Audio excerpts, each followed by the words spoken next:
I don't like dogs. I never did. Sorry, Joe. Maybe it's because when I was a kid, I was bit a number of times by strays. A couple times when I was 11 years old at 5:30 in the morning when I'm delivering my paper out here on the west side of Horn, and these dogs would come out in the dark and the cold, and your heart would go from 70 to 170 just like that. Or maybe it's because our 7-year-old daughter was attacked by a pit bull that jumped through a screen door and mauled her face. But I've never felt any kind of affection for dogs. We have a dog, but I don't feel any kind of affection, but I never did towards a dog until 8 days ago. I was driving down our quiet residential street in our neighborhood here in Northwest Detroit, and just left my daughter Jennifer's house, and I'm driving. I'm all happy, because my daughter's wonderful and she's a great mom. And in front of me is this scene. Sometimes you see a scene and you're like, it's so out of place that you think this isn't really happening. In the middle of the intersection, these two little narrow residential street, is this pack of pit bulls. There's 8 of them, and they're all in one big circle. And I pull over, I'm wondering, what the hell's going on? And then my attention goes to the woman in the center of the pack, holding onto a leash, and she's got this look of terror and anguish on her face. And she's holding a leash, and I open my door, and I recognize her. She's someone I know from the neighborhood. She lives about 10 blocks away from us. Her name's TK.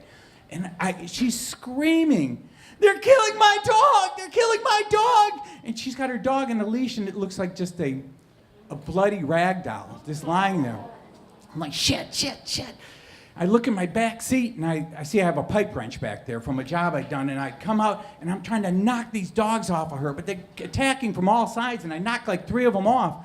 Now I'm swinging that wrench, and I'm trying to keep them off, and I'm trying not to turn my back, and I'm caught between these 2 different groups of dogs, and then they just run around and attack from the other side. I'm like, so I start getting more and more aggressive, swinging that pipe wrench, and I get like 4 of them off, and I'm trying to keep them off, and I swing, and I slip on some mud, and I hit the ground. Bam!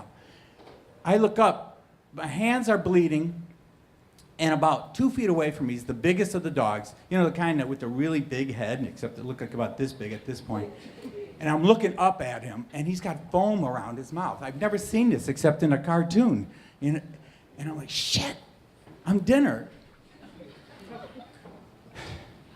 And I'm almost 60 years old, but I jumped to my feet so fast, and I started jumping up and down. Ah! I didn't have the pipe wrench anymore because it had flown out of my hands. And these dogs sort of back up a little bit, and then they run around back to attack the other dog. And I'm looking for the pipe wrench. I pick it up, but the good news is at this point they'd moved to alongside my car, so they're like at the rear driver's side tire, so they can only attack from one side. So I yell at TK, my neighbor. I open up the side door. Try to get your dog in the car. And I'm hitting the dogs. I'm knocking them off. And she gets herself, and she's pulling her dog in. She's in it. She's amazing. She's kicking and kicking and kicking, trying to get these dogs off. And I'm knocking them off. And one tries to jump over the group into the car, and I knock him down. And I get the door closed. And now I'm standing out there with the dogs, and I'm swinging the wrench, and I'm trying to reach for the door handle. And I get it open, squeeze in, and close the door. And it's amazing. Your adrenaline's just flying, and you're safe. And they're circling the car, but we're safe. And TK's in the back crying, my dog, Squirt. Her little dog's name's Squirt. And then she starts apologizing. "I'm sorry, we're getting blood all over your car. I'm sorry." I said, "Honey, it's okay." I said, "Let me take you to a veterinary hospital." She goes, "Just take me to my mom. She'll take me." And I take her to her mom's house and leave in her hands, and I'm heading home. And my daughter calls me. She often calls me after work to walk her to her car, and she's talking, and she must have heard my voice, and she says, "Daddy, what's wrong?"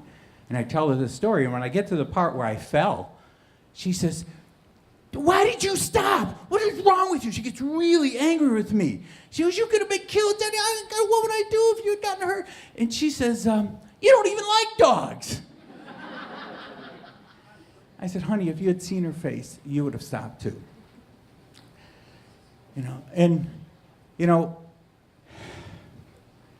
Oh, over the last like week or so, I've been harassing TK with phone calls and texts, checking on to see how she's doing, see how Squirt is doing, and see how she's recovering. And TK was nice enough, like day before yesterday, to bring Squirt over, and he's doing remarkably well. And puppies, dozens of stitches, dozens of staples, but he's just happy as can be. And Josette is right. I don't like dogs, but I'm almost 60 years old, and for the first time in my life, I feel an emotional connection to a dog.